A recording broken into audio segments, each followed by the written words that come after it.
Akintunde Akínkúnmi, through a reading from his book titled Hubris, pointed our attention to what could have been a major personal grudge between Emeka Ojukwu and Yakubu Gowon, the two main protagonists of Nigeria's bloody civil war.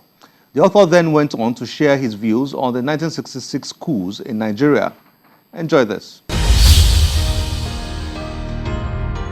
It is difficult to find two people whose upbringings were so more different than Gowon's and Ojukwu's. Yakubu Gowon was born the fifth of 11 children born to his parents. His father was a farmer, had also become an evangelist for the Church Missionary Society following his conversion to Christianity. He moved the family from Tuwan in Plateau State to Usasa near Zaria in 1936 when Yakubu was age 2. Yakubu's mother was the disciplinarian, and father was much more easygoing. The family was by no means well off or affluent, and all the children had to help out on the family farm. There was a history of military service in Gowon's family in that two older brothers, Ibrahim and Peter, had both served in Burma with the army during World War II, and Ibrahim had actually been killed in action. How did Yakubu Gowon come to choose the army as a profession? He did this. He prayed, and then wrote down a number of professions, teaching, engineering, medicine, and army, on pieces of paper, which he slipped into his Bible, and prayed again. With his eyes closed, he picked from among the pieces of paper, and the piece of paper that he picked had the army on it. Yakubu Gowon was commissioned on the 21st of December 1956, age 22, as a second lieutenant. Less than 10 years later, he was the head of state and commander-in-chief of the Federal Republic of Nigeria. At the time when he took over the leadership of this country, he was not yet 32 years old. He had less than 10 years service as a commissioned officer, and he had never commanded anything larger than a 30-man platoon. Now contrast that with Chukwuemeka Odumegwu Ojukwu, born in Zungeru in northern Nigeria on the 4th of November 1933, the son of a businessman, Louis Odumegwu Ojukwu. Ojukwu Sr. hailed from Nnewi in present-day Anambra State and made a fortune from his transport business. He subsequently diversified his business interests and was later knighted as Sir Louis. His son, meanwhile, was brought up with a proverbial silver spoon in his mouth. He first attended CMS Grammar School in Lagos, then transferred a year later to King's College, also in Lagos. As a teenager, his father sent him abroad to a public school, Epsom, in England, from which he gained a place at Lincoln College at Oxford University, where he obtained a degree in history in 1955. He returned to Nigeria, where he declined to take a place in his father's burgeoning business empire and instead took up a post as an assistant district officer in the colonial administration against his father's wishes. In 1957, also in defiance of his father's wishes, Ojukwu applied to join the army, and after successfully completing the short service course at Mons, was commissioned in March 1958. This was 15 months after Gowon. However, because he was a graduate, his seniority was backdated by several months, which was to become a source of friction in future. It might be useful at this point, and this is the last bit here, to set out their respective seniority dates for promotion in each rank. Second Lieutenant, Gowon, 19th of October 1955. Ojukwu, 22nd of September 1955, so some 3 weeks. Lieutenant, Gowon, 9th of September 1957. Ojukwu, 22nd of September 1957, so some 3 weeks after Gowon. Captain, Gowon, 19th of October 1961. Ojukwu, 22nd of September 1961, some 2 weeks before. So you see they're going backwards and forwards. But don't forget that Gowon was commissioned 15 months before.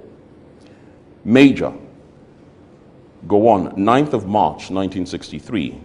Ojukwu, 7th of March 1963, 2 days. Lieutenant Colonel, both on the same day, the 1st of April 1964.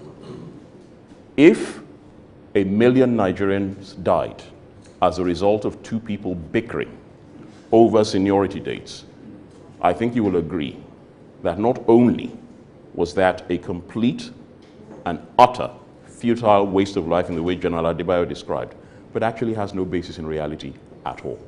Thank you.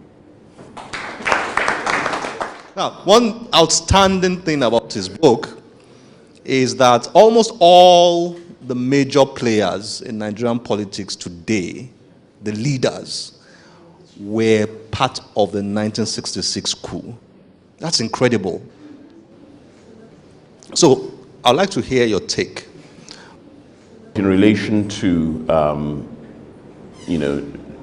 July 1966, is that it cannot be viewed in isolation, because July was a reaction to January, and January was a reaction to something else. Okay? Now, where you start that chain is a matter of individual preference. But I think I have made some allusion to perhaps what the beginning of it was. When we as Nigerians changed the entry standards by which we would select our army officers, I think that was the beginning of the end for two reasons. One was that the North, being, and I make no apologies for saying this, being far better strategic thinkers than we in the South have ever been, understood from the get-go that whilst they may have the advantages, whether this was real or otherwise, of population and political power, ultimately, the decider was who has their hands on the levers of the coercive forces of the state. Okay?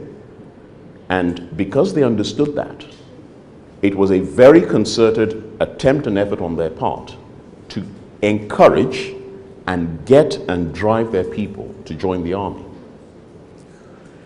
In one class of 1962, the leaving class at Bidia Provincial Secondary School, if I call the names of the people who were all classmates who joined the army on the same day, Ibrahim Babangida, Maman Vatsa, Abdul Salam Abubakar, Muhammad Sani Sami, Sani Bello, you begin to see where I'm going with this. All of them were all classmates. In 1962 alone, the Minister of State for Defense made 2 visits to that school. Makaman Bida. On the second occasion, he was accompanied by a very smartly dressed young major called Yakubu Gowon. And it was a deliberate policy to sell the army as a career choice to these people. There was absolutely nothing stopping the rest of Nigeria from taking the same view, but we chose not to do it because we were preoccupied with the idea that we were all going to be doctors and engineers and lawyers and nonsense. It's strategic short-sightedness. When you add that concerted effort to recruit people into the army with a simultaneous lowering of the entry standards,